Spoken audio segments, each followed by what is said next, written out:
What is the right ratio of silver and gold to buy right now?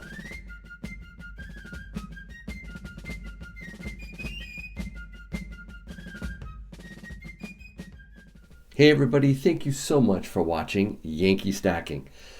I want to talk to you about the right ratio of silver and gold to buy right now. And the reason I'm going to do this video is I'm getting a lot of questions like this one right here from Silver Balz that says, I love silver, but I'm planning to add more gold to my stack.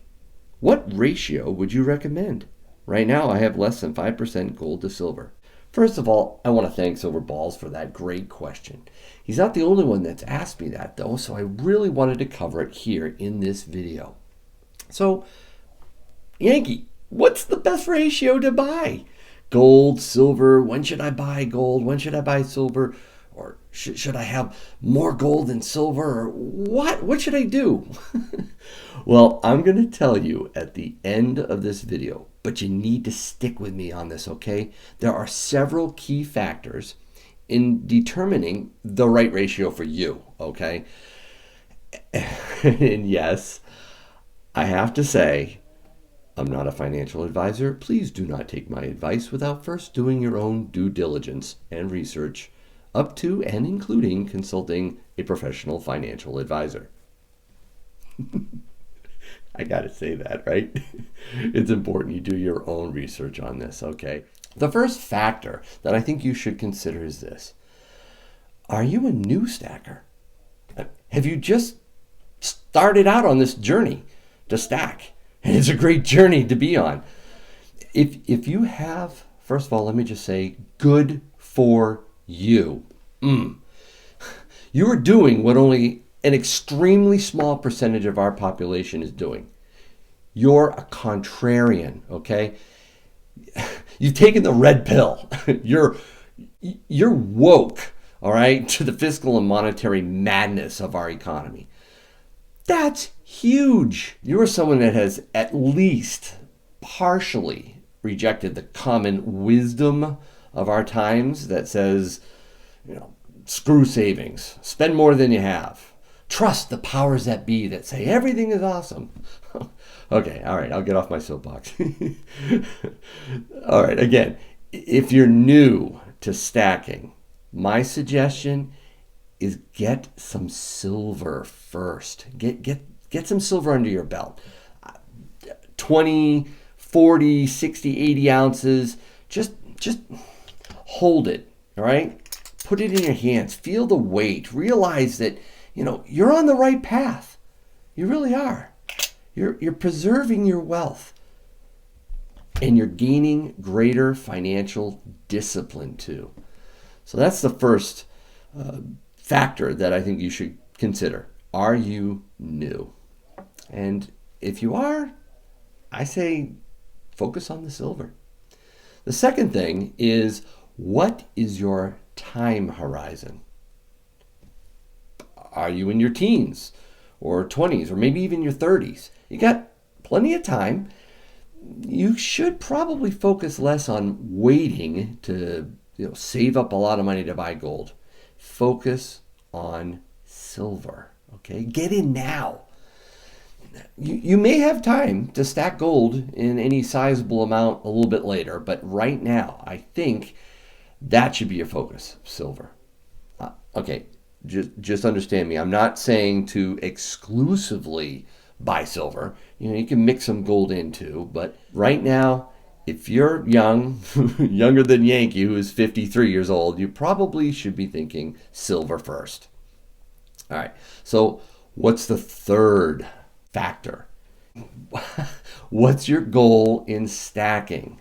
Okay, so if you're going to try to, buy up some precious metals and flip it, then I think I'd stick with silver. There's a lot more attention right now being given to silver due to its low cost entry point. It's cheaper than gold, right? And there are semi-numismatics everywhere vying for people's attention, right? See, all right, perfect example, the enhanced reverse proof American Silver Eagle, right? I mean, what a frenzy. You don't usually get that kind of frenzy with gold. You're getting it more with silver. And if you're going to flip your silver, buy it and sell it for a profit, silver. That's where I think you should be focusing more of your attentions. There's a lot of flipping opportunities out there with silver. Fourth reason. Are you playing the gold to silver or silver to gold ratio?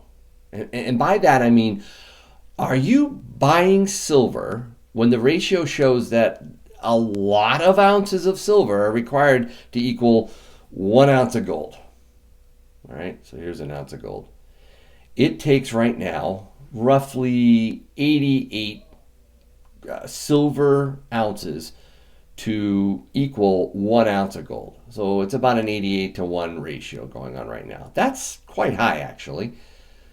And if the ratio is something that you are playing, when I say playing, I mean you're thinking of maybe buying silver right now while the ratio is high. So when it starts to lower, you can maybe sell your silver, buy some gold.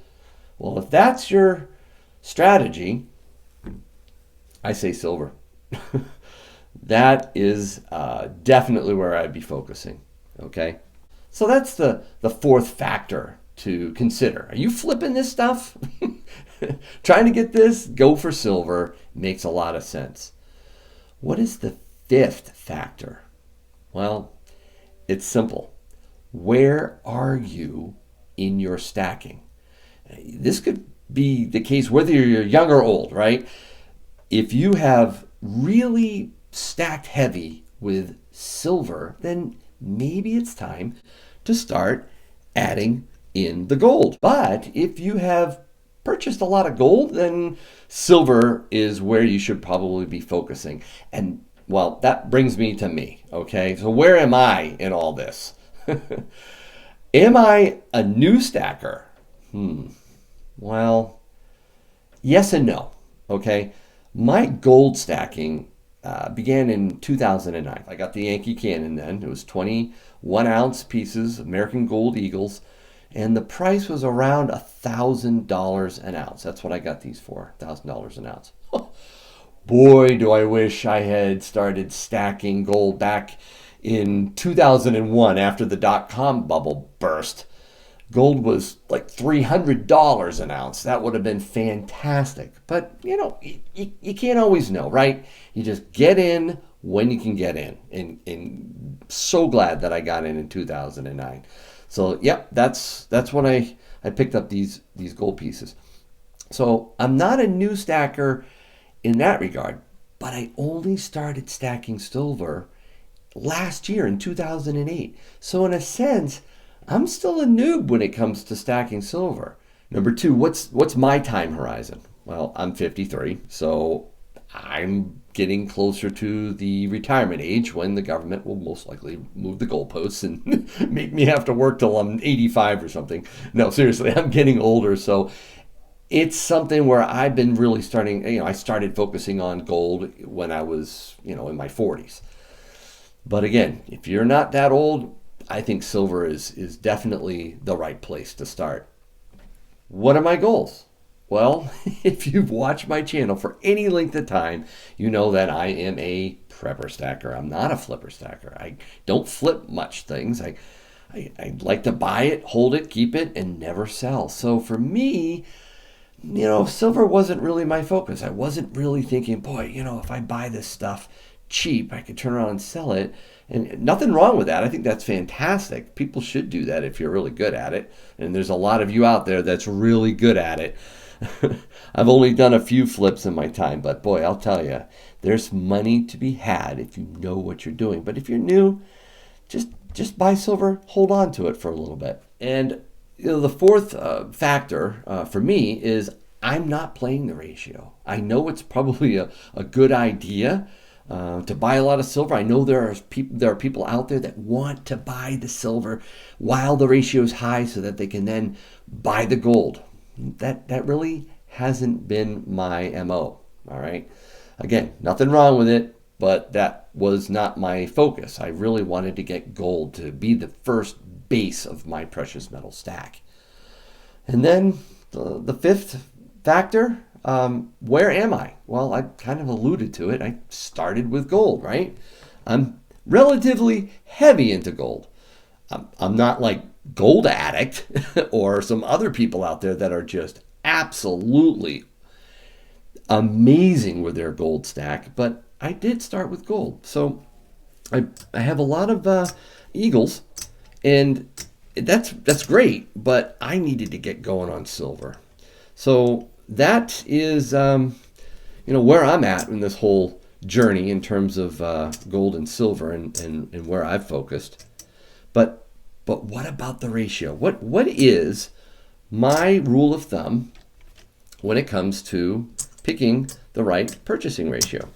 Well, for that, I'm going to put this Yankee cannon away, all right? Because while an ounce of gold is really nice and I love it, it's not for everyone. It's a lot of money to be saving to get an ounce of gold. So I don't want to focus there.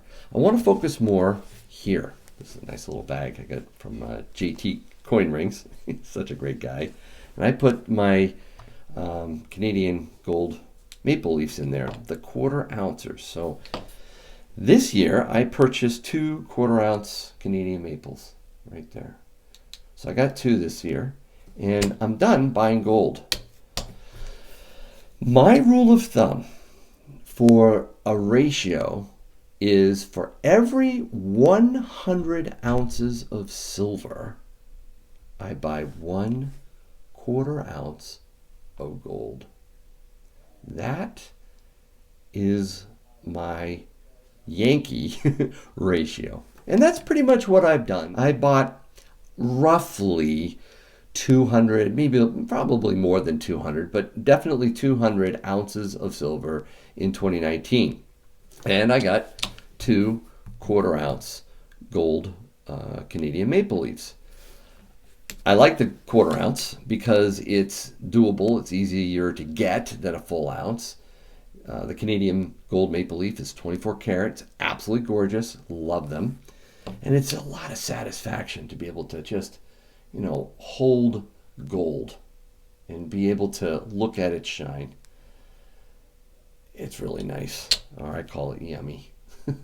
I love it. This is a little older Canadian maple leaf. Oh, I'm flipping it like an American. 2014. These are great. And I do get the random dates. I really don't care about the dates. I just want to be able to get gold. So I have 4 of those, another ounce. I'm going to try to get a whole tube of those, a mini Yankee cannon. But anyways, I wanted to show you this too. So right here, I have 2 tubes of Canadian maple leafs, silver maple leaves right there. Those 25 in each. That's 50. That's 50 ounces right there. Here, of course, everyone knows what these are. The American Silver Eagles, 2018s. Again, I don't care too much about the dates. So right there, you're looking at 90 ounces. All right. Now, at that point, you can start having a little bit of fun. I have a pour here, stacker. That's what I am. It's about 3 ounces right there. Constitutional. I got 2 right in here. Just as a rule of thumb, too. It's kind of nice if you don't know this, but this is a $50, 2 quarters, and 4 dimes. That's $1.40 of 90% constitutional silver. That is an ounce of silver. $1.40. Kind of remember that if you didn't know it. And then I have 2 of those. This was the Rosies. There's some Mercs in this one. I think there's a Benji in here. Yep, Benji 2 quarters and 4 Mercs. 2 ounces. 5. So we're looking at 95 ounces. At this point, have a little bit of fun, or ice cream cones as I call them. Silver ice cream cones like this. Wow. That was so cool. This was a round I got with the Silver Dragons boomerang box, the Dragon box. So September 11th, 2001. That's special. It's just a round, but it's silver. Here's a bear and the bull. That's another round, 1 troy ounce. This was really cool. Check that out. Remember the Alamo. Look at the detail in that round. Isn't that cool? I got that from a friend in our community. That was very nice. And then I bought this. This was a special moon landing commemorative silver. I got 2 of these actually. I might flip this at some point, but there you go. So 4 more ounces. There you have it. That is 100 ounces. It takes a while to stack. You can do it in any way you want it. You can do poured silver, constitutional, government minted bullion. You can even do higher semi-numismatic silver bullion, but just be careful with those. I mean, this can run you some serious dollars. Anyways, there is 100 ounces. So 100 ounces, and then I buy a 1/4 ounce of gold. That is Yankee's ratio of silver to gold. That's how I like to balance it out. Okay, maybe you have a different ratio. Maybe yours is a little tighter. You want to get that gold because of some of the factors I talked about. Maybe it's a little looser. You're in a different state. You think silver is where it's at. Forget gold. So I would really be interested in the comments below what you think of my ratio. 100 silver ounces to 1/4 ounce of gold. So thanks again for watching my video. I really appreciate it. If you liked it, give me that thumbs up. Subscribe. That would really make my day. And speaking of making your day, I hope your day is A-OK.